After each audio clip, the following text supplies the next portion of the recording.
Right, so we're doing a bit more work on the bike in between obviously the meeting that's just gone at Ugly in Essex, and then we've got the donut meeting this Sunday. So had a bit of play in the front end, so put new headstock bearings in, but the play was still there. So I've taken it to Dad's workshop here, and we'll show you what we're up. Right, so here it is. It's in bits, as you can see, and found a few improvements along the way. So the this did have just a plain bolt in there, like so, and this is 11.5 mil, and there was quite a lot of slop between that and the bearings.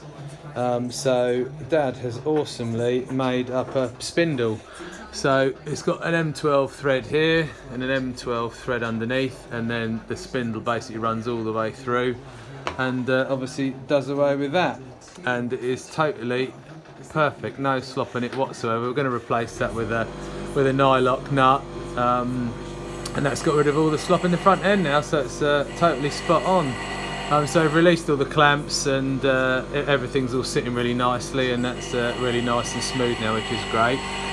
One thing Dad noticed when he was having a measure up was that the distance here between the hub, or the sort of wheel spaces versus the top, basically the spaces were too narrow, and it was causing the forks to basically bend in when you were tightening them up. So here's one of the original wheel spaces that sits there, and on here.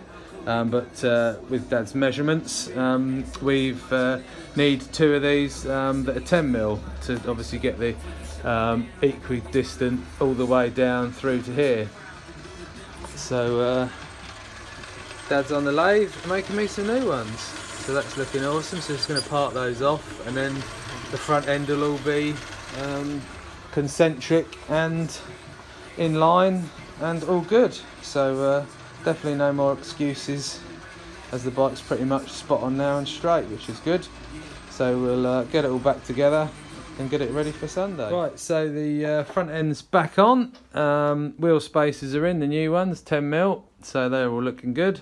And yeah, the steering's feeling really smooth, no slop in it whatsoever.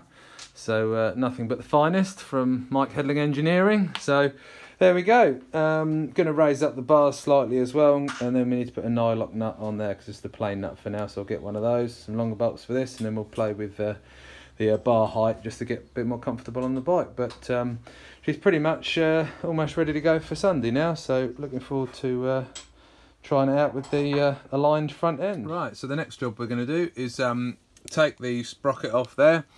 That's Dino's one he lent me, so I've just had a new one turn up from Red Circles, so that's good. So we'll swap that out, and then the chain tension's right on the back of the adjuster, as you can see. So what I'm going to do is take another link out of the chain and just push it forward and get the bike a bit shorter wheelbase, which I think will help on some of the tighter tracks, and then obviously I can get another split link and kind of play with the wheelbase setting a bit as we go forward. So we're just going to crack on with that now. So that's the links removed. So we've got the 15 tooth sprocket on the front, and then as you can see here, we've it was basically right at the back on long wheelbase, and it's pretty much on short wheelbase now. But obviously we have a problem. So if I want to run the 16 tooth front, which we do on the larger tracks, obviously I need to put these links back in.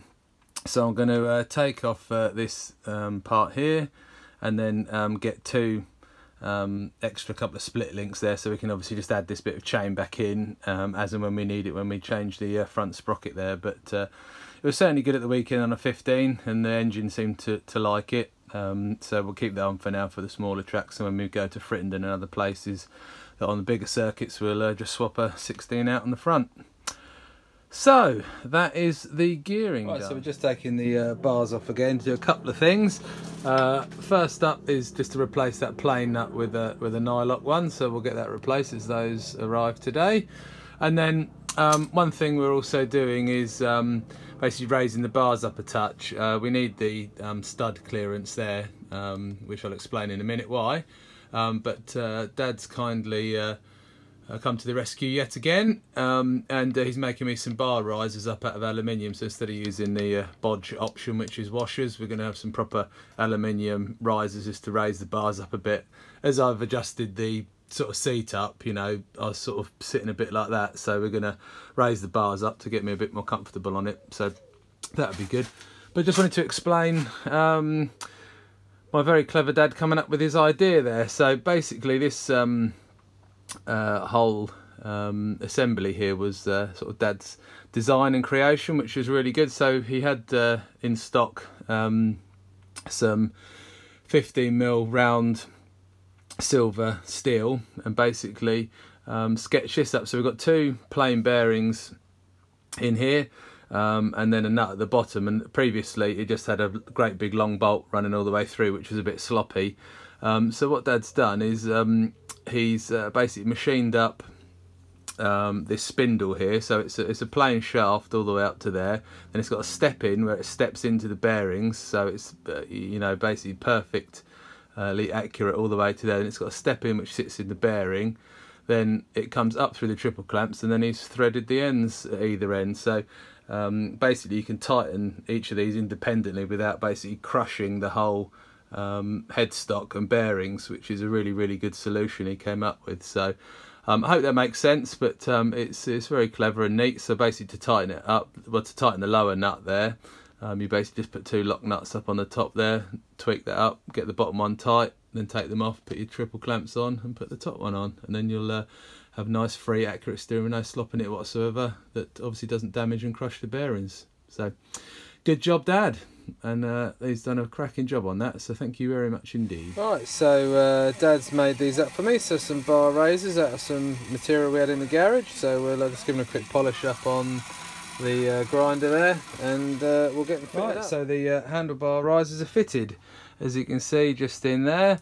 Had to go on a mission and find some longer M8 bolts, because we've raised this up 6mm. These are the ones my dad made me, so we obviously needed longer bolts to bolt it up and get the nylocks on properly, and also the spindle slightly longer, so we needed a clearance between here for the bars as well. But it's all sorted.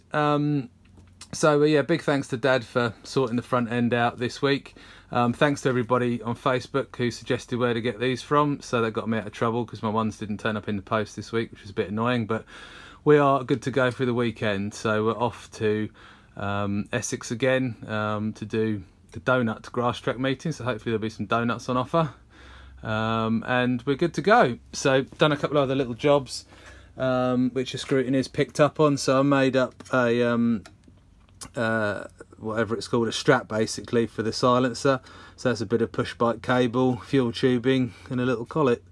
Just done the job, and then it needed another exhaust bracket, so I've just put that on there as well, so that'll fly through scrutineering now. There's nothing wrong with it whatsoever, so I've jinxed it now saying that, but there we go.